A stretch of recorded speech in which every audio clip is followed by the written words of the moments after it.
తాకట్లో ఉన్న మీ బంగారాన్ని విడిపించి ఆ రోజు ఆన్లైన్ రేటుకి కొంటాం. Sharma gold company.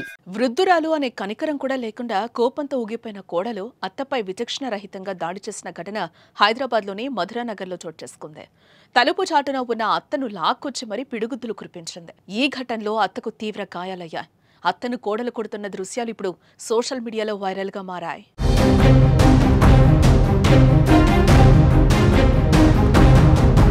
మధురానగర్ కాలనీకి చెందిన పసుపురెడ్డి సంతోష్ రెడ్డి, రాములమ్మ వృద్ధ దంపతులు. వారి పెద్ద కుమారుడు వేణుగోపాల్ రెడ్డి, కోడలు సంధ్యారాణికి మధ్య గత 5 ఏళ్లుగా కుటుంబ గొడవలు జరుగుతూ ఉండడంతో వారు వేర్వేరుగా ఉంటున్నారు.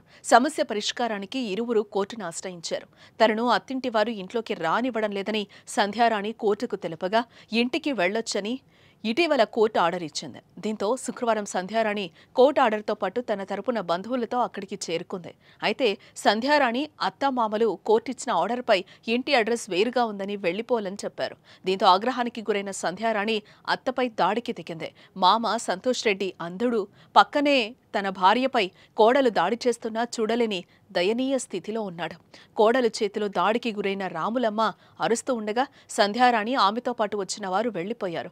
తనపై తన కోడలు హత్యాయత్నం చేసిందని రాములమ్మ నాగోల్ పోలీసులకు ఫిర్యాదు చేసింది. అనంతరం రాములమ్మను కుటుంబ సభ్యులు స్థానిక ఆసుపత్రిలో చేర్పించారు.